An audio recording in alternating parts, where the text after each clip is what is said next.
Hello, BAME Farm fans. It's yet another lovely October day. See some of the recent videos. Been working on hay. Now today we got to send out some fall decorations. We got a whole big load. I kind of missed loading the pumpkins because I was out doing hay yesterday. So I didn't see that, unfortunately. But we got to load up these corn stalks. Now, a long time ago, a few years ago, I made a video when we had a 2-row McCormick corn binder. We did not use that. We haven't used it last year, didn't use it this year. It works fine. But I got a little annoyed with it. And I told Dad we'll just cut these by hand and tie them. It can make a very large bundle. The whole point of the machine is getting corn from the field to the silo to be chopped in these lovely bundles. And this corn is right here. It's still so green because it was planted like July 25th. And it's just here for silage. It's nice for bundles though, because there's not a bunch of ears on it. The ears are still real small, just kind of pollinating actually. But yeah, so the binder would make large bundles. And being a 2-row, the way it like curved, the 2 rows coming in together, there'd be a ton of like bent stalks. And you're throwing these bundles around. And it's like it's like when you get chickens back, and they got rigor mortis, and you come back from the butcher, and you took it to some mom and pop shop doing it in their backyard, and you don't get packaged chickens back, they just give them back to you in a cooler, and then you gotta package them when you get home, and they're all like sprawled out, and wings and legs everywhere. But then they're stiff, because it's hard to get them, they're stiff from rigor mortis, and they're hard to get back tamed to get into a bag or something. That's what would happen to these bundles, is they'd go through and they'd get kinked and bent. And then these bundles, they'd be a pain to stand up because they'd have stalks sticking out everywhere. I was like, it's a great machine, it's cool, but for our practical purpose, I don't know, mildly annoying. And I'm sure the bundle size is adjustable. I'm sure it is. That was no big deal.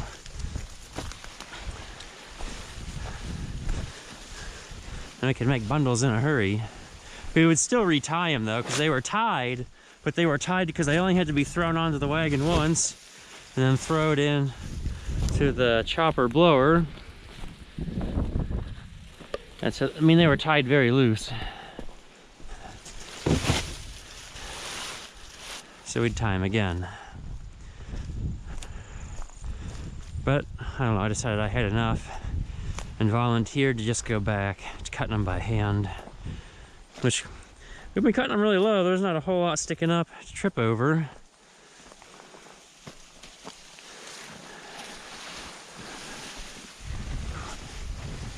You can see we've been cutting here, kind of top of the hillside. I'll show off the truckload of pumpkins. We'll see, this video may take a few days to get all the footage when we film, if we load out more pumpkins. It's the first weekend in October, and typically, this is all wholesale, so we gotta have it out for other folks to sell. So it's not like they're gonna be coming in late, buying more corn stalk bundles or pumpkins, because then, it's gotta sit on their lot or wherever to be sold. So, I don't know, usually by the first weekend or 10th of October or so, we're pretty well done sending stuff out. It's very rare. Maybe we'll have some groups want to buy stuff, like they're organizing an event, and they'll need pumpkins and stuff later. Which is good and fantastic. But that's not always a for sure thing.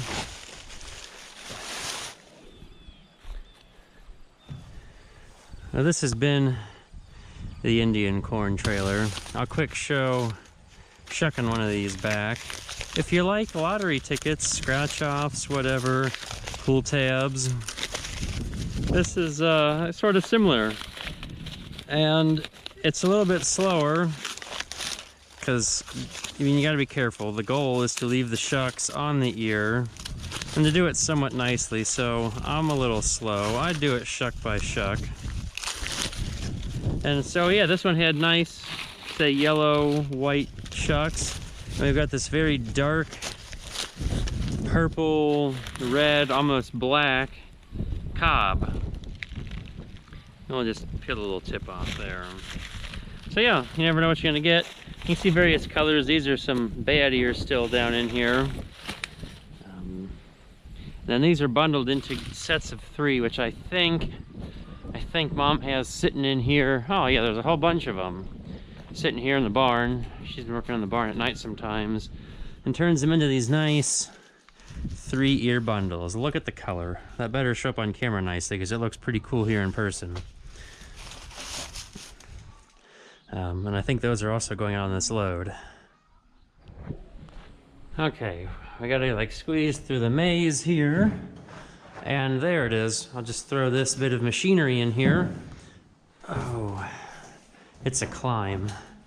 Not a whole lot of airspace in here, that's for sure. There we go, here it is.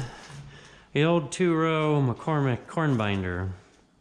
And hopefully my goal is climbing back here to show off.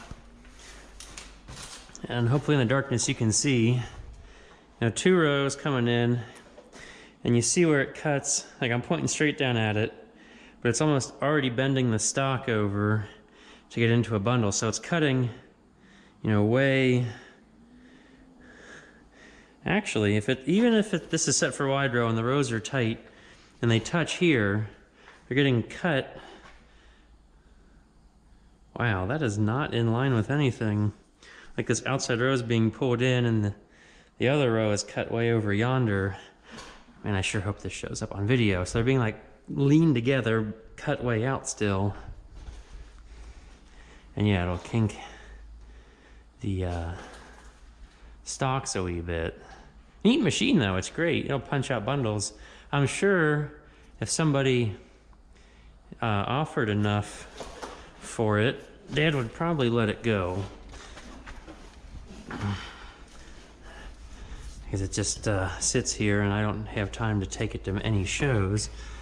And I'm climbing back, trying to show off more of it. This is probably what, 1940s technology, I'm sure. Got a little oil cap to oil the shaft. I think the knotter setup's on the other side, not this side. And well, it's really tight against the back of the barn here to see all that. Yeah, somewhere in here in the darkness. Now here's the pumpkin portion. We got a full truckload here going out. That one's got a really good handle. We pick them straight out of the field right off the vine as we need them. Most of our pumpkins are just a standard orange, I don't want to say run-of-the-mill pumpkin. And there's bigger ones on bottom. We layer this load. So yeah, it looks like there's a bunch of mediocre pumpkins on it. But the bigger ones, I guess we think can hold the weight better than these little guys. And there's a few cushaws on here. This is typically more along the lines of what is used in your grocery store canned pumpkin pie filling, because this is all flesh up top and this is seed at the bottom. They just cut off the bottom and use the neck instead of trying to clean all these pumpkins. It's just a simple cut and they've got their flesh for their pumpkin pie filling. Now we don't do much for specialized pumpkins. We had Cinderellas, and those are what I would call an old world type, thick walled, and they look like, you know, like the flesh is more squashy. Where say the new pumpkins, they're thinner walled and they're more for looks. Where like the Cinderellas and various other fancy types of pumpkins have a bit more flesh to them. And we've tried other various non-generic orange pumpkins, And the seed is slightly expensive, and the yield has been so-so for us. Some years are good, some years are bad. Like we've tried white pumpkins and like Turk's turbans. I'm trying to think what other kind of squash. The peanut pumpkins with the outsides look like a peanut. I mean, those are highly sought after because they're hard to grow, I found out. Maybe I'll go by the patch. Maybe we'll get some more pumpkin picking, but at least we'll show off this load, a solid ton of pumpkins, and we'll show Dad rolling out the driveway because we'll have the corn stalks behind him.